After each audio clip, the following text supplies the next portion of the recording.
అంటారా? ఇక్కడ చేసుకోవచ్చు అనేటటువంటి శ్లోకాలు ఏవీ లేవు కర్తరి విషయంలో. మౌఢ్యంలో కొన్ని చేయదగినవి దగనవి ఉన్నాయి. దగిన అంటే చేయ తగిన, చేయ తగని అనే పదాలతో శ్లోకాలు ఉన్నాయి.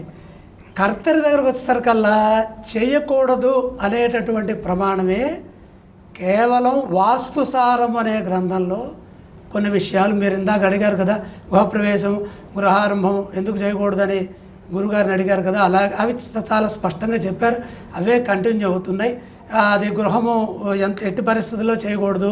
ఇందాక మీరు చెప్పారు చెట్లు నరకకూడదు, మన సిద్ధాంతి గారు వాహనం కూడా ఎక్కకూడదు, అవన్నీ కూడా చక్కగా ఉన్నాయి.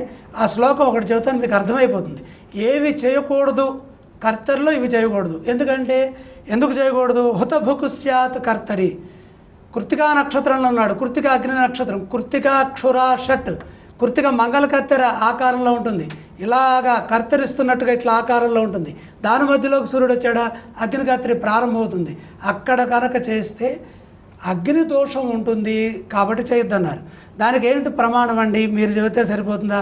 దానికి ఏమన్నా ప్రమాణం ఉందా అంటే, యావత్ తిష్టతి పూషణి హుతభుకు స్యాత్ కర్తరి సా భవేత్. హుతభుకు స్యాత్ యావత్ తిష్టని పూషణి, తిష్టతి పూషణి. ఎక్కడైతే పూషణి సూర్యుడు తిష్టతి ఉంటాడో యావత్ మొత్తం కాలము, హుతభుకు అంటే కృత్తికా నక్షత్రంలో స్యాత్ ఉంటాడో సా కర్తరి, దాని కర్తరి.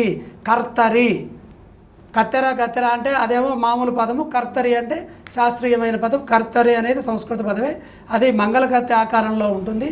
అంటే ఇక్కడ కర్తర లాగానే ఉంటుంది అది. కాబట్టి దాని మధ్యలో నడుస్తున్నప్పుడు ఏం చేయకూడదు?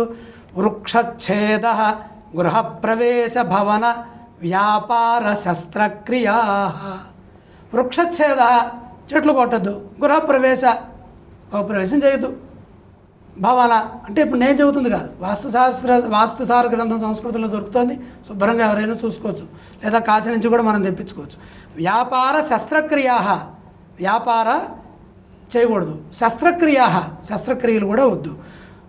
వాహారోహణ ఛత్రధారణ, ఇందాక వారందరూ చెప్పారు కదా, అట్లా వాహారోహణం. నేను కొత్తగా కారు కొనుక్కొని ఎక్కద్దు, రోజు ఎక్కేది ఎక్కచ్చు. ఛత్రధారణం, గొడుగు వేసుకుంటాను, కత్తెరకు ముందే వేసుకోవడం మొదలుపెట్టాలి. తటాక ఆరామ సంస్థాపనం, తటాకాలు తవ్వద్దు అంటే చెరువులు, ఆరామము ఈ యొక్క పార్కులు ఇవి కూడా తవ్వద్దు, ఉపవనాలు. యాత్ర బీజ హలక్రియ, యాత్రలు కూడా చేయడం మంచిది కాదు. బీజ విత్తులు, హలక్రియ. గృహశిలా మృత్తు దారు కర్మాణి త్యజేత్. ఈ మట్టితో చేసేవి, దారు కర్రతో చేసేవి, శిలలతో చేసేవి.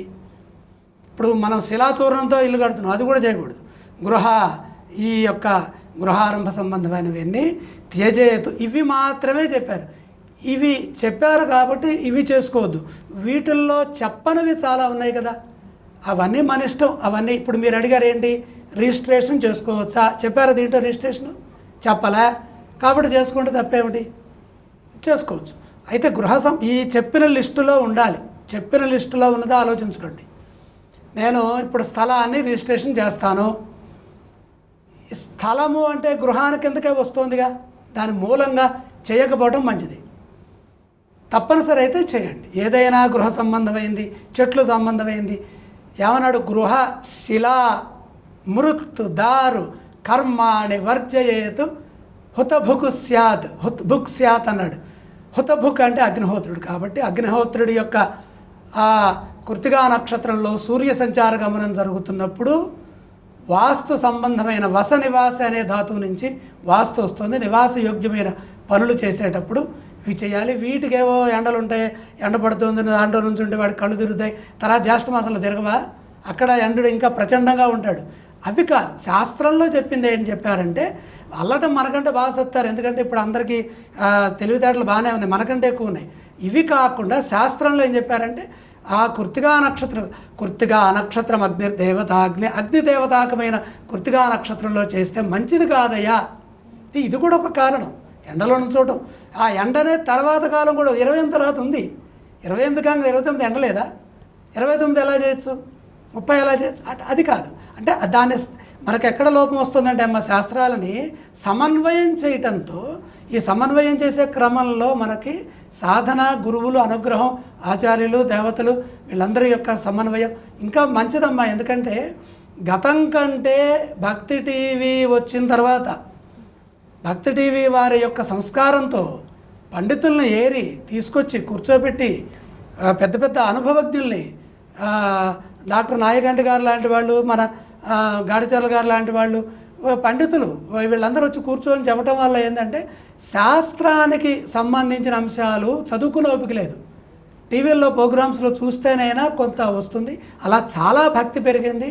చాలా మంది, నాకు కూడా చాలామంది ఫోన్ చేసి చెబుతారు, ఏమంటే ఈ తిథి మంచిది కాదు కదా, మేము రేపు రాలేమండి, ఎల్లుండి కలుస్తామనంటే వాళ్ళకు కూడా శాస్త్రము చాలా అర్థమవుతోంది. మంచి రోజులు వచ్చినాయి, ధర్మం వస్తోంది.